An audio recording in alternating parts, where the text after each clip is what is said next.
Good morning, and thank you all for joining in on our very first edition of Chatterbox Live.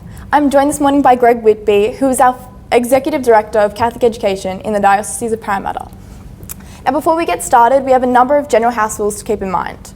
First of all, while this is an open and transparent discussion, questions should not be derogatory or offensive. You are able to submit questions for us during the live stream by typing in the comment section below. This is an important opportunity to have your voice heard as a student, and you are strongly encouraged to submit questions throughout the stream as they come to mind.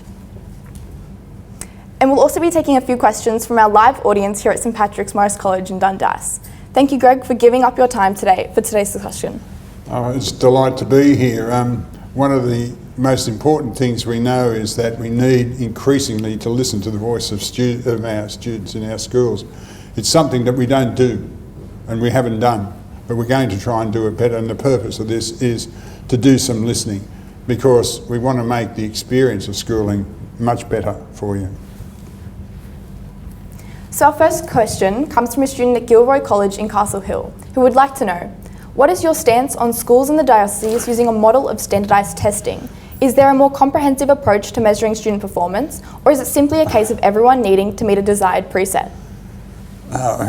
Can I do global warming first? A very good question. Testing plays an important part of learning and teaching, but I think we've got it around the wrong way. We always talk about assessment. When you talk about assessment, you talk about testing, you talk about pen and paper and those sorts of things. The issue is that learning is much more complex and broader than that, and I think we need to turn it around and talk about performance.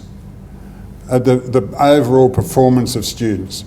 Standardised testing may be helpful when it's in the hands of teachers who use the data to inform their practice. But the problem with standardised testing that I have is that it's misused. And if you take things like the higher school certificate, if you say it's a standardised test in the sense that 60,000 students do it, and then you get an ATAR, and an ATAR is just a rank, but people think it's a pass or fail, or if you get this ATAR, you're more intelligent than the person who got 3 points less than you. It's got nothing to do with that. And the same with the NAPLAN data. The NAPLAN data is used and misused to make decisions about whether this is a good school or a bad school, or this is a good cohort of students or not. So it doesn't give us anything that we don't already know, in a sense. So we need testing data. If you call it standardised, I'm happy to call it standardised tests, but the NAPLAN data has to go into the hands of the teachers who will make sense of it in terms of the learning and teaching that they do. So I think the challenge for us is to look at a different way of looking at the curriculum. We might get to talk about that in the course of this discussion. But we've got to have data that informs teacher practice around the nature of the learning and the teaching. There's no yes or no answers in this, unfortunately. Our next question is from a student at St Clair's who would like to know what you see as the future of Catholic education in the Diocese of Parramatta. I make it more complex. Look, it's easy to say that we've got a great future, and I honestly believe that. And I want to start with our bishop. The bishop is the head teacher. He's the pastor, and he's responsible for all the ministries within the diocese. We have an absolutely amazing bishop. His life story, as many of you probably know, he was a Vietnamese refugee. He was a boat person that escaped from Vietnam on a boat sinking in the South China Sea and had to swim for his life, spent time in a detention centre, and eventually comes to Australia and ends up the Bishop of Parramatta. He is passionately committed to inclusiveness and to change. He has asked us, the teachers and our principals, to do three things. When he talks about Catholic schooling, he wants our Catholic schools to do three things. The first is he wants them to be places of respite for the poor. And just talking about, financially, respites for the poor. The second thing he's asked us to do is make sure that there are oases for the wounded, those people who are feeling a bit battered and bruised. And in that area, we're probably talking about a lot of the lifestyle issues and judgments that people make and all those sorts of things. And the final thing is they should be a hospital for the wounded. So that's a very different ask than saying he wants them to be places where there's order and control and we've got kids getting high marks and all those sorts of things. What he wants to do is our schools to engage with today's world. So he says that Catholic schools are not just for the Catholics. Catholic schools are a gift to the entire world. So he wants them to be inclusive, he wants them to be caring, he wants them to be open, he wants them to be radical. Now, how we deliver on that is very difficult. It's not an easy task because we've never had that mandate before. But I think he's pointing us in the right direction.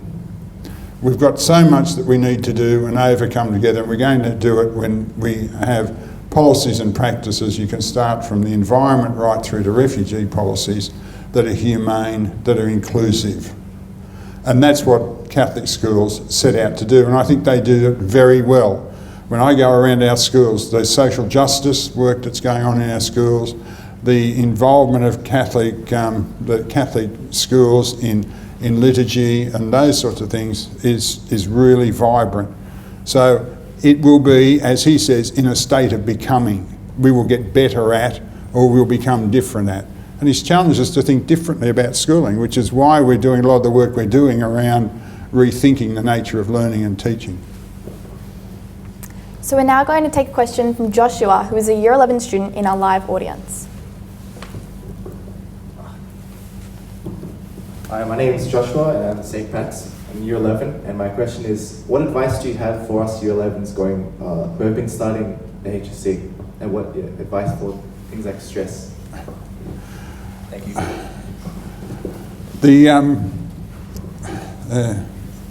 I did the high school certificate, believe it or not.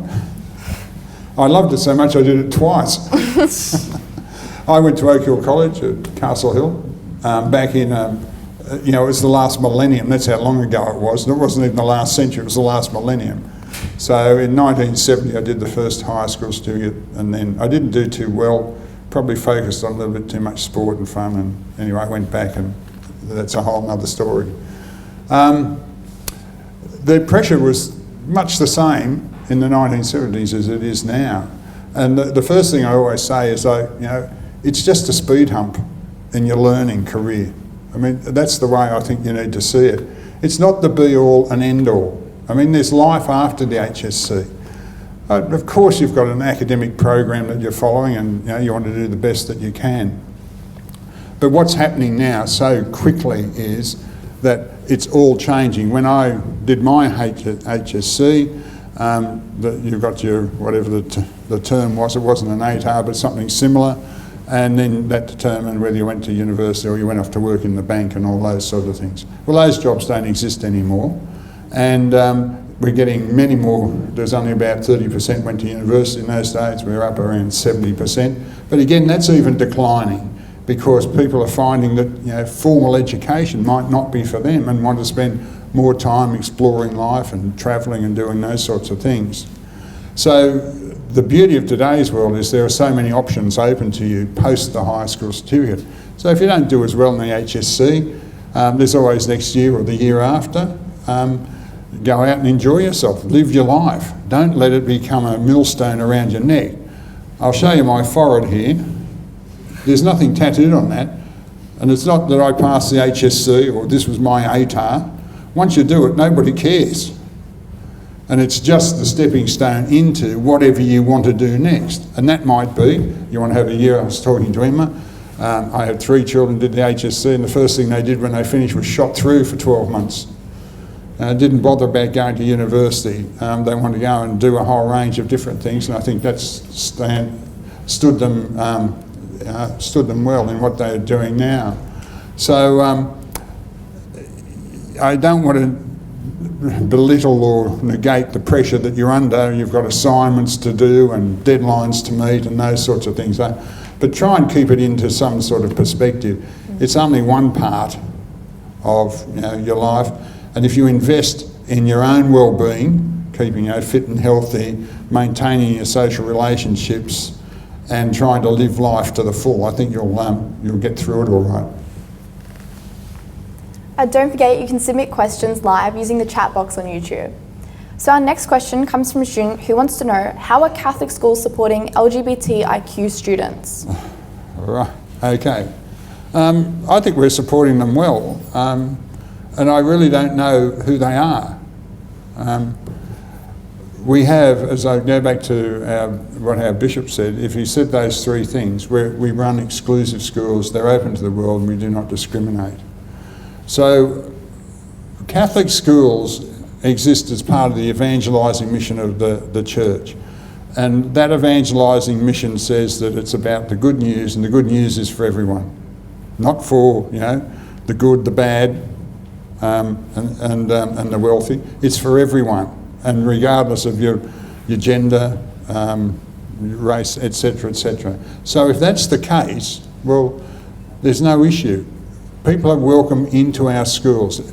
Coming to a Catholic school, so you accept an invitation into a worldview. Nobody forces you to come, outside your parents maybe, but it's an invitation, and it's an invitation freely given, with an understanding this is the Catholic worldview.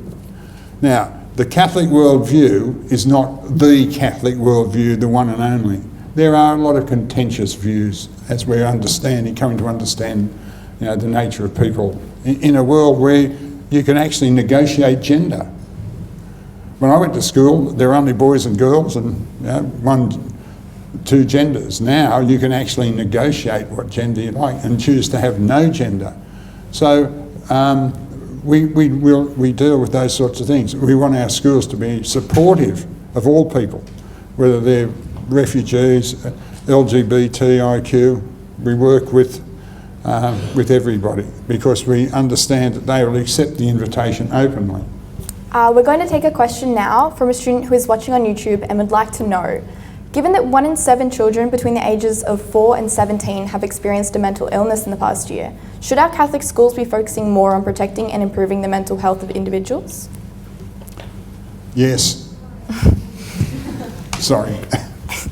That's a very good question. And I'm just giving you my personal take on this. I think the way we go about schooling in general actually works to make people's well-being worse. The pressure that we put on students, certainly you'd know in year 11 and 12, and I hate this part of the year. Every year it comes around and you read in the newspaper, there's articles about people working to death and youth suicide and all that. The HSC comes on. It seems to be this sort of machine all the time, just churning out the fact how difficult it is and that sort of thing.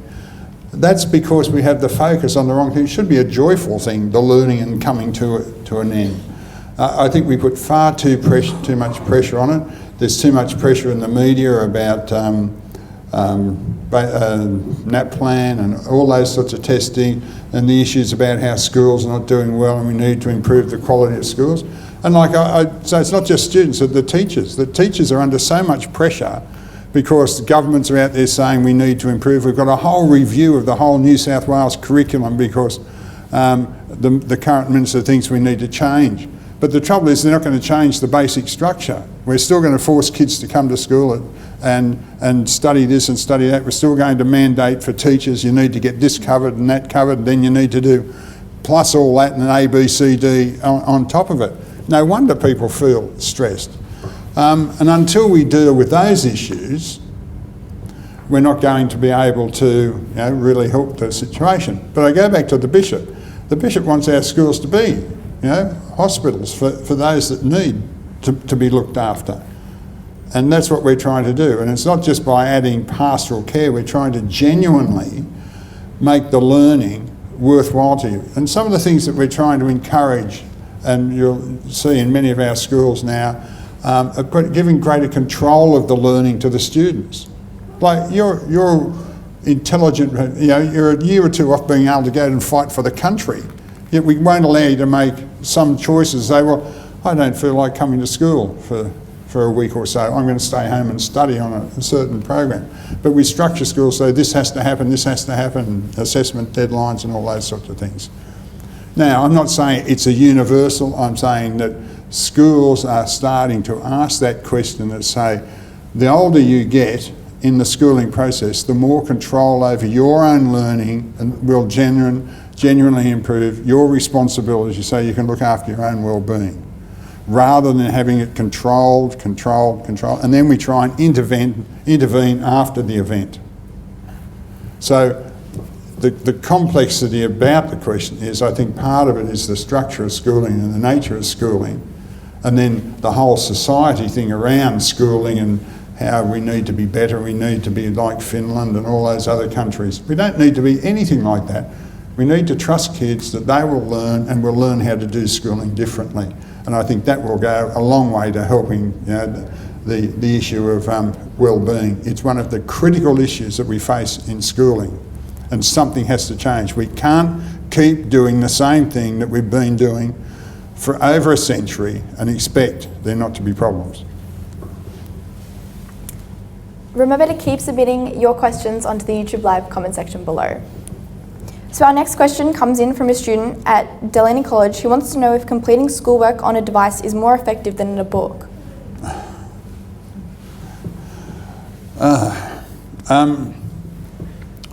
If you don't turn your device on, it's just a bit of plastic and some wires. It's nothing more. In fact, it could be used to rest your coffee cup on, right? People talk about the device. It's not the device. It's the learning framework that's important.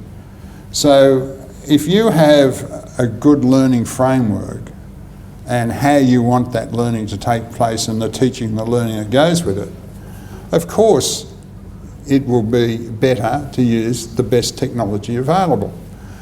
If you're a bad builder and we give you the best hammer in the world, you're not going to improve the outcome of the building, are you? Are you? No. Good. Everybody's awake. That's good. However, if you're a great builder and we give you the best hammer, what's going to happen? You'll get the best possible outcome. So we're asking the question around the nature of the learning. And this is one that I've been involved in the media quite a lot in the last few months, because the Minister for Education and the Director General of Education in the government sector in New South Wales and the State Premier have called for banning of technology in schools. And I think it's idiotic. Why would they treat mature adults that you are like that live 18 hours a day, not in schools, quite well, and then tell you how to use those devices? And you can't claim that you value and you want to improve kids' learning by banning them. So we have to have a learning framework, a program that shows you how to use those devices. And if it's just device driven and we're sitting here, you've got books over here, of course it's a balance. There's a time when it's good to pick up a book. So it's not an either or, it's around the nature of the learning and how you want to use those devices. The world has voted about mobile technology. The jury's in.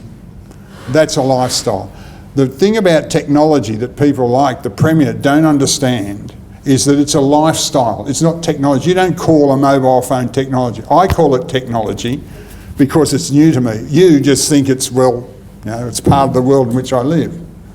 So why would we, between the hours of 9 and 3, say the world is different than you live outside? Now, that's just the general proposition, but in schools, we need to work out what's the learning, how the device will be assistant. So I talk about assistive technology. So it's a piece of assistive technology in the same way as, again, I hate to say this, a pen.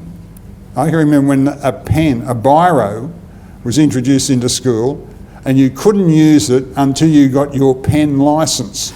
You had to do a test because everyone used pencil, and we had this amazing new technology that could write in ink, and you couldn't use it till you got your pen licence. Now, that's how stupid it can be. You didn't believe that? That's a true story, isn't it? Are you old enough to remember that, miss? I was the last one to get my pen licence in my class. But it didn't stop me from becoming principal of this fantastic. That's right. That sounds crazy, school, doesn't it? It's true, isn't it? That's why it's so important to... You understand what I'm saying, don't you? Yeah. Like, you walk out the door into a different world.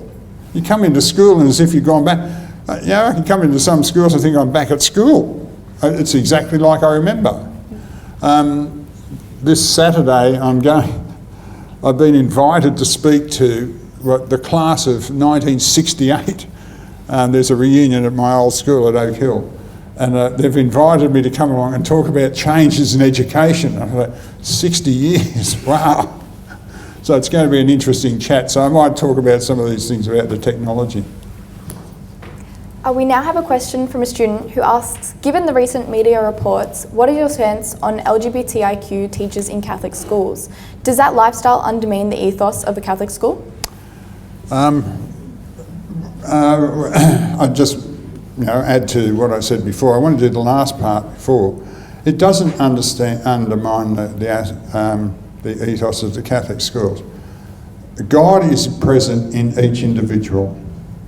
What's the Catholic Church say? Love is the most important of all the commandments. It's the first commandment. So we are challenged to love everyone, and everything flows from that, how we should deal with them. It's no more challenging than the refugee issue that we have, the environment that we have. They're probably more important issues than LGBTIQ enrolment in schools. I know it's a contentious area, there is disagreement on it, but that's what happens when you live in a democracy. All that we hope for is we have a healthy discussion about it, and it's not divisive. It makes no difference. We don't ask in your enrolment form your sexuality. Nobody knows. You're just welcome as a human being, and our schools have to adjust to that. And if they don't adjust to that, we will be challenging them to be inclusive. You can't do the things that our bishop has said and be exclusive. Catholic schools are not about excluding, they're about including. And then everything has to follow from that. Do we do it the best we can? Well, probably not. But I can tell you, across our 80 plus schools and 46,000 students, this is not an issue in our schools. So we challenge everybody to be inclusive, and I certainly know in our school communities there's so much support if people do come out. I've never found a school that's not inclusive. The question obviously is it against Catholic teaching? That might be another way to put it. The Catholic teaching is not explicit. I mean, it makes a comment about lifestyle choices, but the bigger question is the issue of love. That's the guiding principle, the first commandment.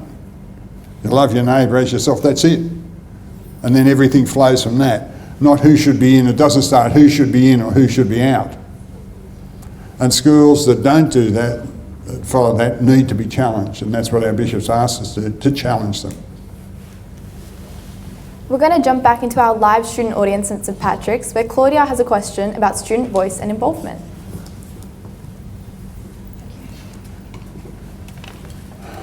As college leaders at our school, we aim to encourage a strong student voice and involvement.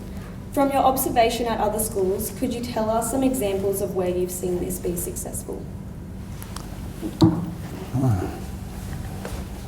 I think most of our schools are hotbeds of ferment and rebellion.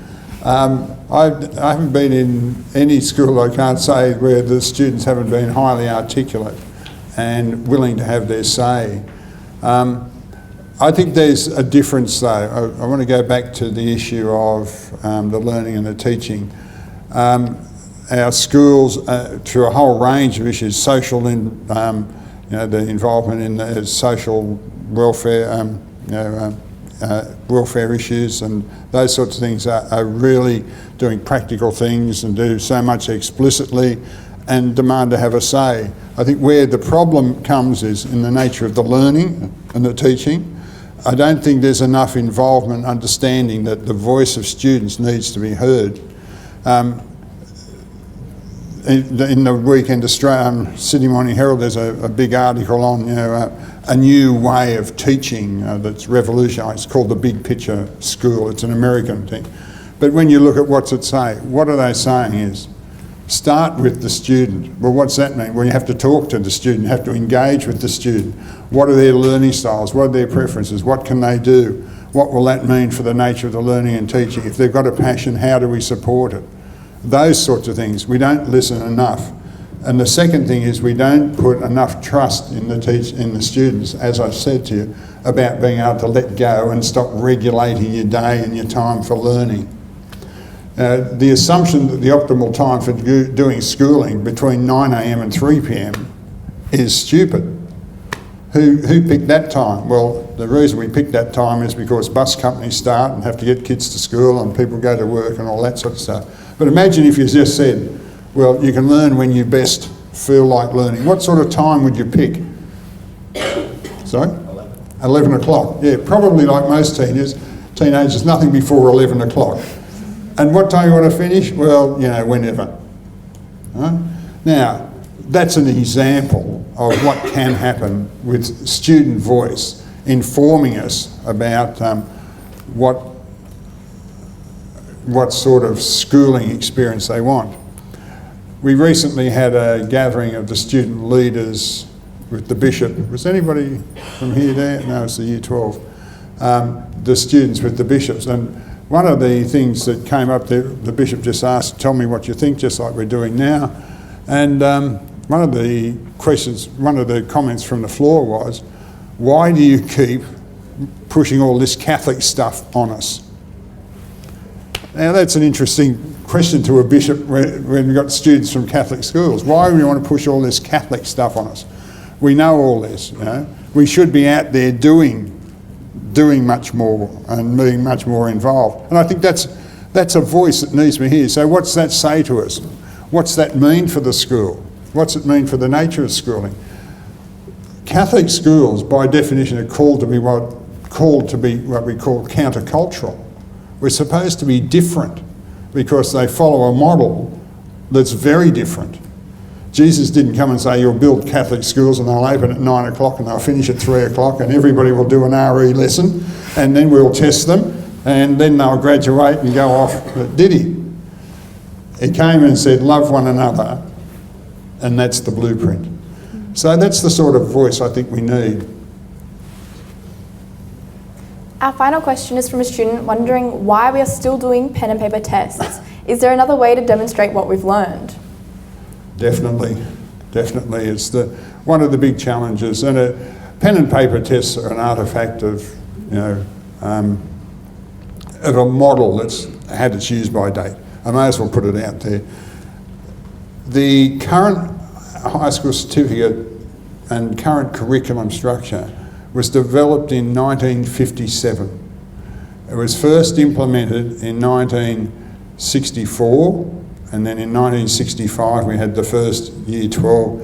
First they went to Year 10 and then on to the extra year of schooling. So the first high school certificate students were in 1967. Do you think the world's changed since then?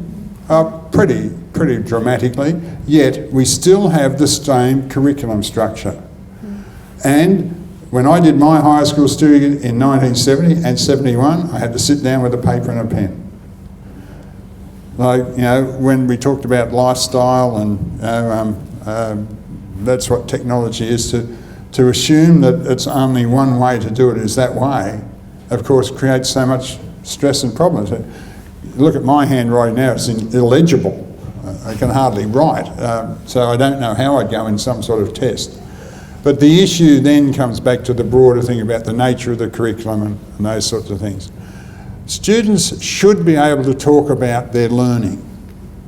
You know good learning when your students can actually talk about their learning and can teach others. And that's good learning theory. So what might that mean? I've seen some fabulous examples. I was describing this to somebody recently. I know one of our schools has what they call their learning. It's a primary, what we call a pre to post school, starting at age 3. So from age 3 right around, if you just think about this wall here, is the nature of the learning just mapped out. So the students can come up and see what they're looking at say year 4, what's ahead of them year 5, and what's what they've done, and then they invite their parents in and come and have a look at this. Though they don't do a test per se, they talk about their learning and explain their learning to their parents. So why can't we do something like that, which represents much more about how we live and work in today's world? The world that you're going to go into in whatever job, or even the word job is problematic now, whatever you choose to do is not going to be defined by a pen and paper experience. You're going to probably be more judged on what you do, how you do it, and how you explain what you do. So the universities are starting to come to understand that. The big trend in universities is what we call micro-credentialing. So you used to be able to just go off and get a university degree, and when I did my Bachelor of Arts, I had to do this course, this course, this course, this course. Now you can go and say, well, I want to do that one, but I want to do another one from here and there. And so they micro-credential, and then eventually they determine you've got a coherent course of study, then you get that degree. Those sorts of things universities are now coming to grips with. If you want to do medicine, for example, you can find places now where you can do interviews and talk about what you want to do and how you want to do it. So the world's changing.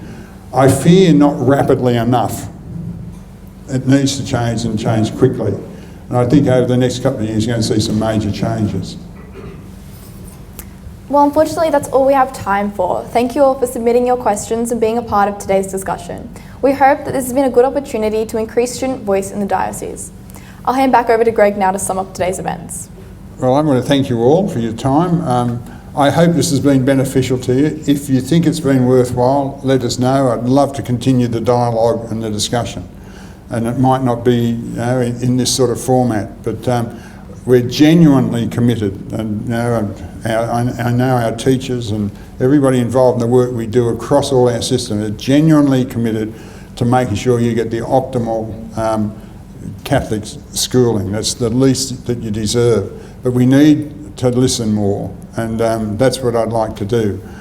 This is an initiative we'll try. I want to thank the team, Kieran and Alex and Lachlan from my office, who've put all this together. But most importantly, I want to thank you for sitting there listening to me rabbit on when you've probably got other things that you want to do, like get ready, get stressed for all that next assessment task. So thank you all very much.